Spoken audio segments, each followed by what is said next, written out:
Hello everyone, it is Caitlin and today we are making a semi-sheer 1830s summer dress.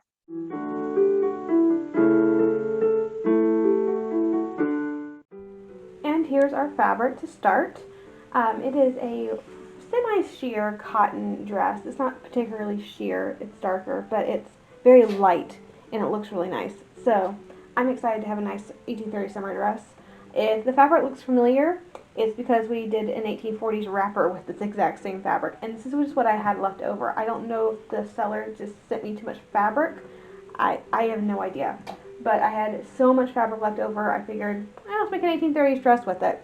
And I ended up going back to the seller and buying 2 more yards just to be certain I had enough. Because it was a little on the sketchy side, like I had 6 yards left over, which probably would have been plenty, but I was paranoid, so I bought 2 more before it ran out. So, yes, pretty fabric. I love the color. I love the plaid, and it's just so nice and light and airy. It's going to be great. So let's go ahead and get started on cutting out the skirt. I did have to go back and rewatch my very first 1830s dress video. I'm so glad we have the channel now because I don't ever write. When I had the blog, I never wrote down measurements and stuff, but when I'm videoing, I talk about it. So that was super helpful because I already forgot what all my measurements were. So I need panels of fabric that are 42 inches long for me, and I'm going to do 2.5 panels of fabric simply because this fabric is about 57 inches wide, and it's going to land me in like the 137-inch range of a skirt circumference when I finished up about 2.5 panels. So let's go ahead and rip that.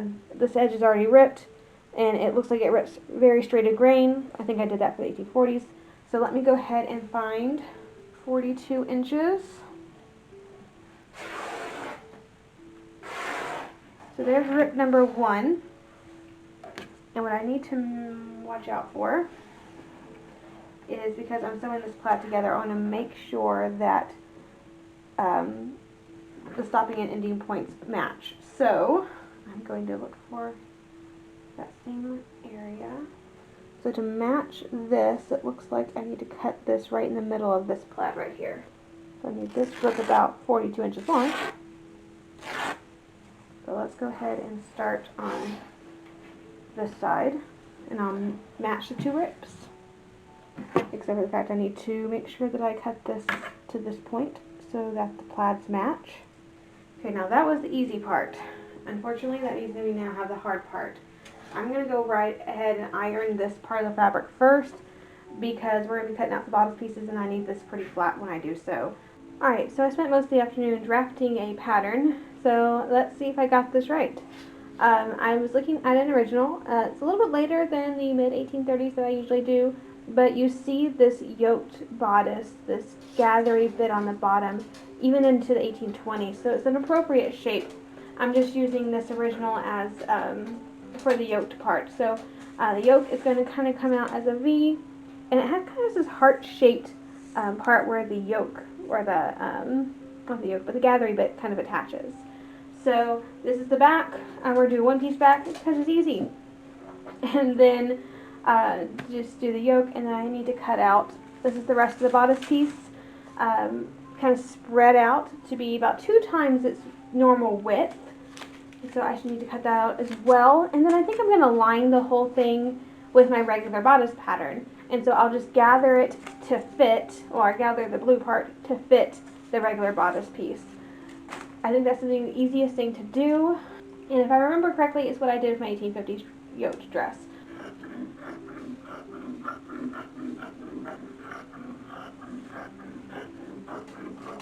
I've decided to use the same sleeve pattern that we did in the last cotton dress that we made. I liked that sleeve. I am not going to line the sleeve because this is meant to be like a lighter summer dress. And I think that the fabric is just opaque enough to where you won't see the sleeves puff underneath it. That was my main concern.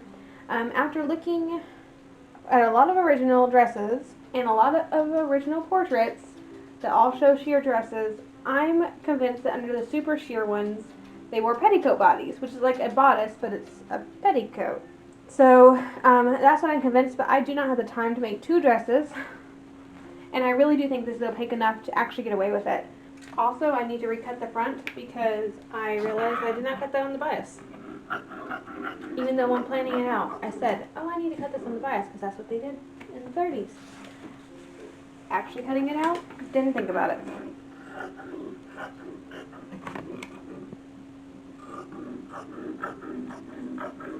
Very first sewing step is to sew the skirt together.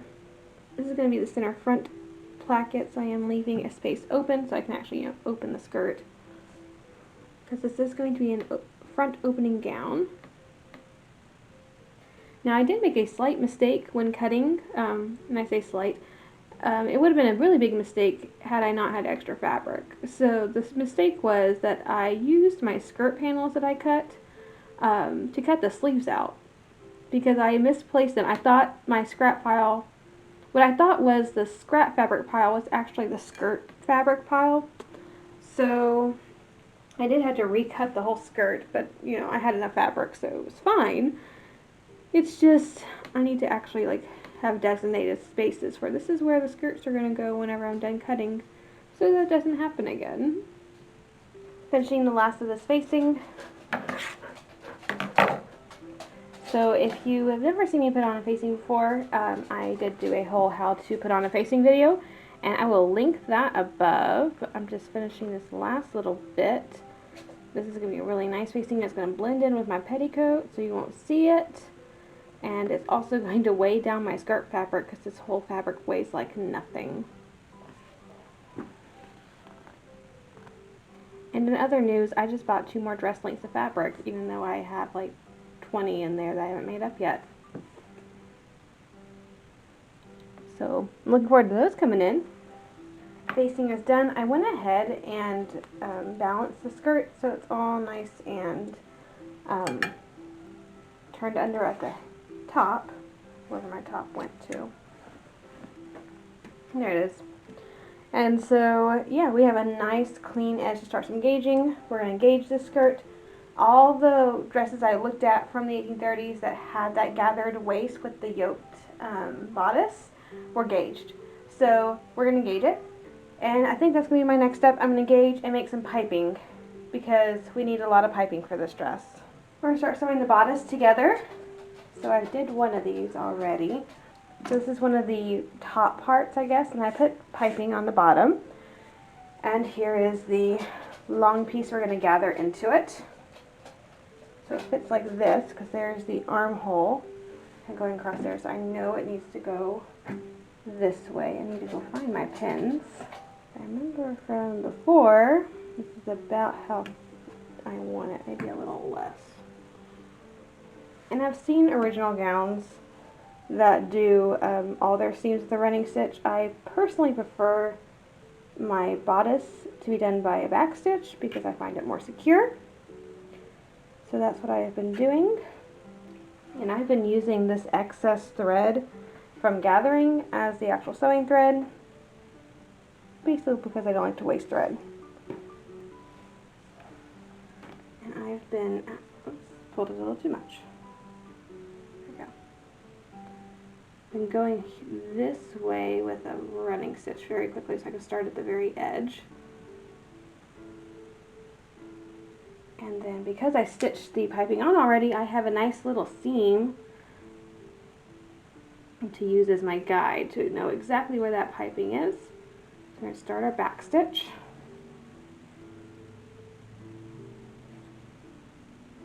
And once this is sewn all the way across, I get to attach it to the lining. I need to do the dart on the lining. And here's our completed top portion, I suppose. And here's the lining. We're going to put it just right over top.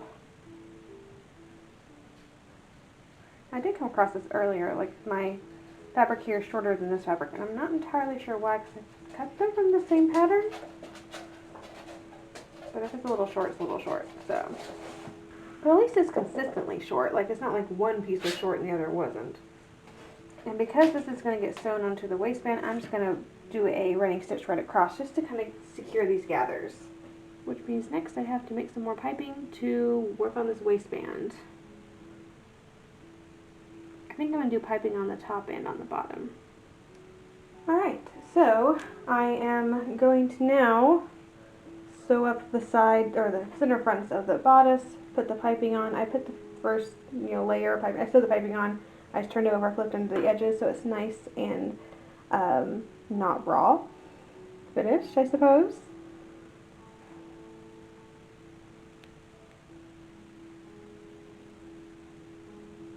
On the sleeves, we're going to close them with buttons and buttonholes. So I've been sewing in buttons, which is always so much fun. I found these nice mother of pearl ones in the stash. I have one dress that closes with buttons and one that's with hooks and eyes. Both are period. I've seen both on original dresses. I prefer buttons because the hooks and eyes will sometimes undo themselves and you have to constantly just be messing with them. Maybe I need to make my sleeves a little tighter so that they don't have the opportunity to unravel themselves. But that's what I've noticed so far, so I figured on my third dress I will stick with buttons because I know they work better. Let me see which sleeve this is. This is the right sleeve. This is the right side of the bodice. So I'm just going to really gather that. There's a whole lot of fabric and it needs to fit into this tiny little armhole. And I will probably use this thread again to do the, sewing so it's not wasted. And I don't think I've ever said it on this channel, but when you do gathering on sleeves, the originals, they left the gathering threads in. I know we like to take them out, modern times, but just because I've never mentioned before, all of my originals that have poofy bits and gathery bits, they leave the gathering stitches in. Now I get to sew it. With the sleeves put in, I am ready to put on this waistband, which has already been piped. I piped it on the top and the bottom, which you can only do the bottom if you would prefer. I've seen that on originals. My 1850s original dress was only piped on the bottom.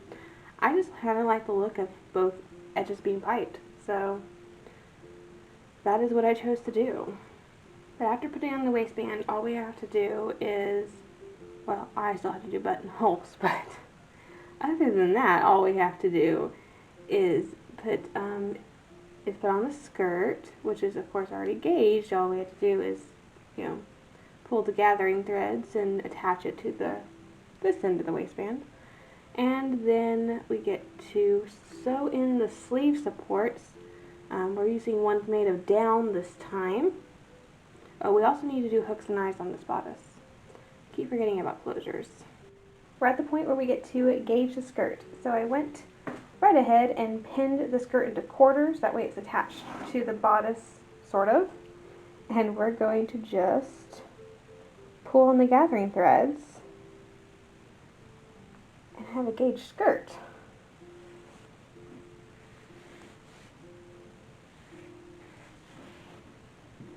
Somewhere about there. I'm going to go ahead and tie this off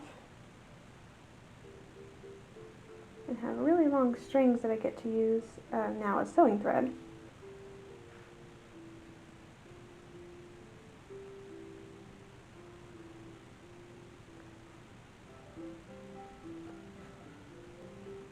I prefer pleating to gauging, but gauging isn't hard. I don't mind it.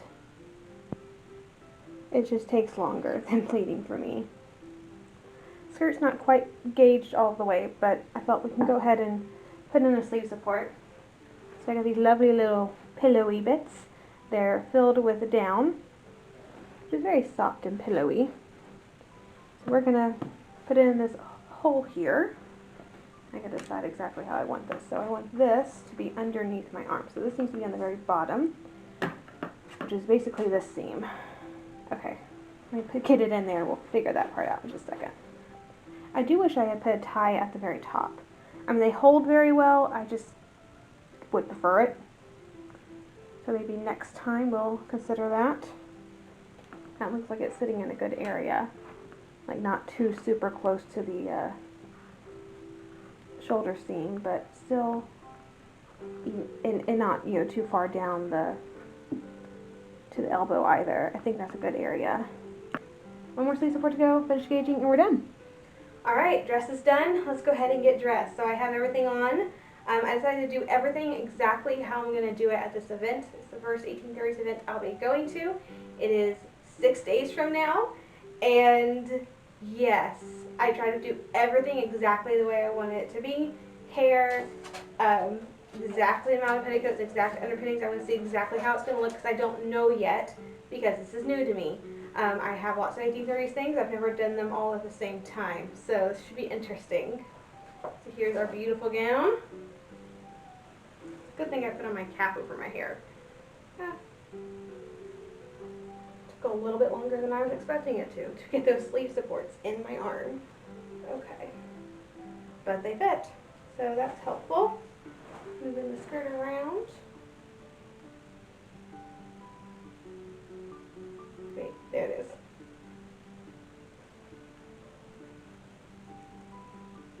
This is quite lovely. I am really liking this. Oh, these are already done. Alright, 1830s dress. Look at how precious it is. Like, it's absolutely precious. I adore it. I love the yoke. It's absolutely beautiful. It's very light. It's very pretty. Sleeve puffs look really good. I think I put them in at the right angle and everything. I think I could have put them up just a little bit higher, but it works just fine. I think it looks great. And then it's just so pretty. I just need to put one more hook and eye here to kind of hold that shut, but that's not a big deal. It's just right here. Okay. But yeah, beautiful fabric. Absolutely love the shaping. I mean, the neckline turned out lovely. It's lower, but not like low. I think it's a little higher than the original we were topping, but I'd rather it be too high than too low, and I think it's really close. And I do like that kind of V shaping. So I very well could put a habit shirt or collar underneath this and kind of have that lay over. Could wear pelerine over it, which is probably what I'll do next week, because my habit shirts, my chemisettes, whatever they're called, aren't done yet. And I'm not entirely sure I'm going to get them done. But yeah, oh my gosh, it's precious. I love it. This might be my favorite 1830s dress so far. This is just beautiful.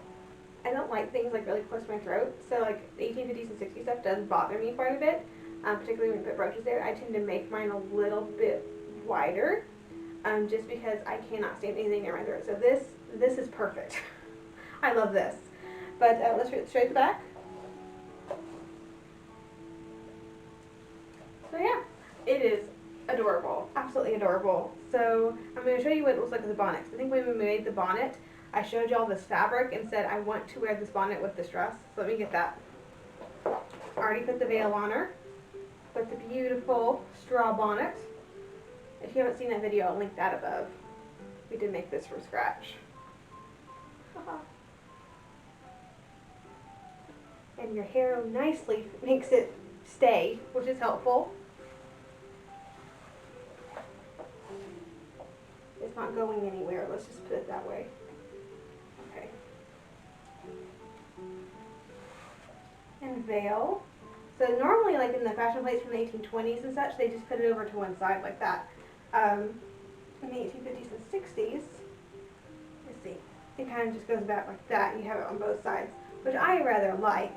I've kind of seen both in the 30s, so it might just be like a transitional time where we were doing this and now we're doing this. But you do see both, so I can do either one. The veil over on one side tends to tilt the bonnet one side, but with the hair in place, it doesn't actually do anything, you know, weird. So either way is fine. But normally, if it's really hot and sunny, I'm wearing this. So this is basically the sunglasses of the 1830s. Really the whole 19th century. That's what we use veils for. They're not necessarily just for morning, but this is not a morning veil. This is just a regular, fun, these are sunglasses, basically. So, actually we made these on the channel too, so I'll link to that video as well. But yeah, that's what they are. You can make short ones too, that just go over your eyes, but I think it's kind of weird to cut your face off in the middle, so I like the really, really long ones. And it does not impair my vision at all.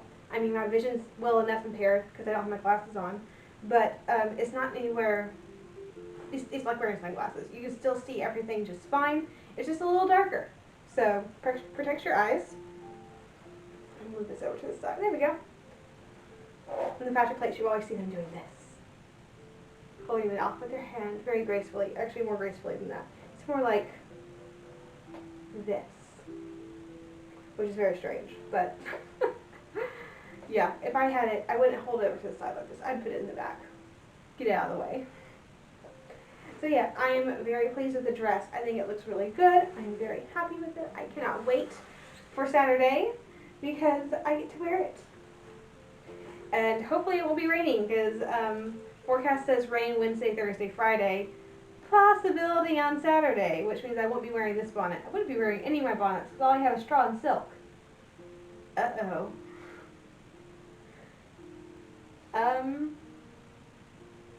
Might have to make a quilted bonnet real fast. Like real fast. I'll look into that. So far, there is going to be no rain on Saturday. So, we shall see.